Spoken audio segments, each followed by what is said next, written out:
This is a term that Hyman Minsky used to say that Randall Wray made as a big part of the MMT basic ideas. So what we mean by taxes driving money is, first of all, we don't just mean taxes. We mean taxes, fees, fines, government sanctions.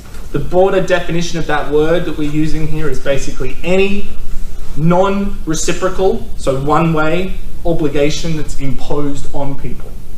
So that could be a tax, like an income tax or a property tax, but it could also be a court-ordered damages or a parking fine or an assessment on your property or a cost of accessing social security or something, you know, a cost of using some public facility. So anything where the state, the public authority, is in a position to impose on an individual without their consent, so not a contract, basically, that's what we mean by taxes. And by drive money, what we mean is that this is a sufficient but not necessary, so it's one way but not necessarily the only way of giving demand to a currency. One way of making something that was otherwise worthless valuable.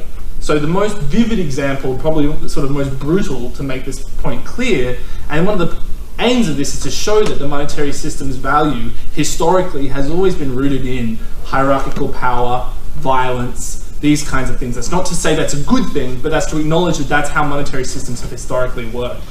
The idea here, the example here is in colonial Africa. There were British rulers and others who wanted the local populace to pick rubber or pick other commodities, essentially wanted their labor.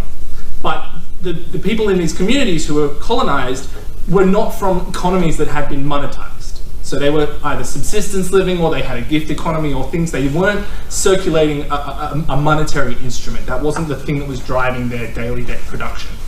And so the British government came in and said, hey, we're willing to pay you some British shillings if you'll go pick rubber for us. And they said, get lost, basically. And they said, sorry, let me rephrase, you know, we conquered you, we're telling you to do this. And they said, well, you know, if you're standing over us every day watching us, we'll do it begrudgingly, but the minute you turn your back, we'll stop doing it. So the administrative cost became hugely burdensome. And then eventually what these rulers realized, what these colonists realized, was they could simply impose a tax on these communities, like not an income tax. It didn't work with an income tax because nobody was earning any income. But they imposed a hut tax. They said, we're going to come burn down your house at the end of the week unless you pay your tax.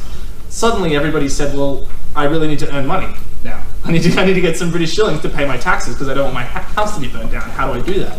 And then the British rulers said, well, it's funny you mentioned that. There's a rubber plantation down the road that'll pay you exactly as much as you need. So suddenly there was this, people went from a state of just living to a state of unemployment, by which we would define as you're looking for money, but you don't have enough of it. Tax money thing, I understand that, but I'm wondering, you said there are other ways, and I'm wondering what other ways there are. And I think now, given our current society, that may not be as important. I'm just wondering what you think about that. Yeah, so there's two things. One is, to say that it gives an initial demand for a currency isn't to say that it's the only thing that gives demand to that currency. But what it does look at is things that you can't get away from. So to give an example, frequent flyer miles are a currency. You can consider them as a currency, but we don't all use them. I don't have to use them. I don't use them. But I have to use US dollars while I'm in this country, right? So there's two things you can't avoid: death and taxes, as the saying goes, right? And so as long as you are forced to live in a society where there are laws and those laws are enforced by a state, and that state is going to need to have the means to enforce laws, that is to say it's going to need to have courthouses and judges and police officers and lawmakers and all those things, it's going to need to get resources to make those lights turn on in those buildings and make people turn up and put the robes on and everything. And as long as it needs resources, it's going to need to do the equivalent of somehow forcing people to pick rubber, right? Whatever the modern equivalent is. So the fact that on a day-to-day basis, we don't wake up and go, I need to pay my taxes, that's why I want US dollars, doesn't mean that's the only reason why we use US dollars on a day-to-day basis, but it is potentially the reason why we're using US dollars and not Swiss francs. And it is the reason why everybody uses US dollars, but not everybody uses American Airlines frequent flyer miles. So you're saying if the tax system ended, the dollar system might end as well? Well, this is interesting. I was just having this conversation outside. If the tax system ends, what you're also saying is that the state loses the ability to provision itself.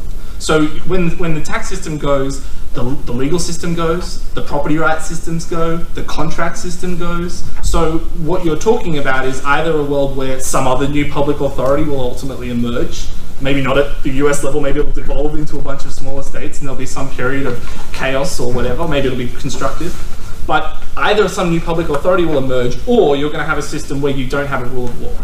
And whether you want to have a socialistic system, a commons-based system, or whatever you want to have, as long as there are rules that need to be enforced and people are expected to obey them, then the enforcement mechanism, whatever you want to call that, becomes the state. Even if it's a system of confederate councils based around the country that all have to meet and coordinate, that's just a sort of very distributed decision-making system of a state in the broader sense. I don't mean to hog one last point. I didn't mean to end it and so the government couldn't provision itself. For instance, the NEED Act has another way of introducing money into the economy, also includes taxes as well. So what do you think of that? So my point about the fact that just because taxes might be an initial thing that drives a demand for certain currency doesn't mean it's what we use every day. How the NEED Act chooses to start that conversation, as long as there's a reason why you're going to need those dollars, then you're still having a tax-driven money system, ultimately. Now, another way that you can have benefits is network effects. So you can have benefits, network effects. Okay. So you can have benefits that I use it because other people use it.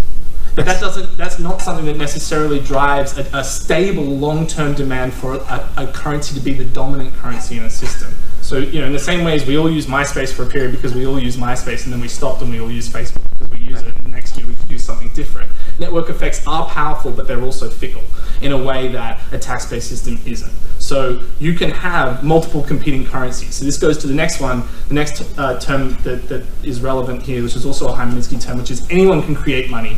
The challenge is to get it accepted. So I can create Rowan dollars, but the size of the Rowan dollar economy is extremely small. It's just me and my sister, if I can, not let her leave the room. So the question of which monetary system gains dominance is like having 500 languages in New York City. English is still the one on all the books, but people might use a whole range of different languages on a day-to-day basis in their private lives. So you can have a system of multiple overlapping currencies doing different things, from frequent flyer miles to a credit, a time credit hour in Ithaca or whatever it is.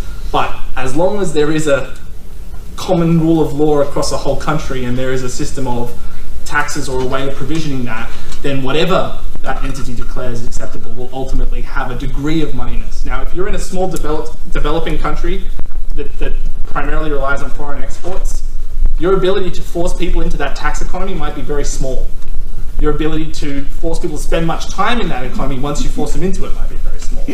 They might spend 5% of their time there, pay their taxes, pick the rubber, keep their house from going down, then go and spend most of their time in the frequent flyer mile economy or the American dollar economy.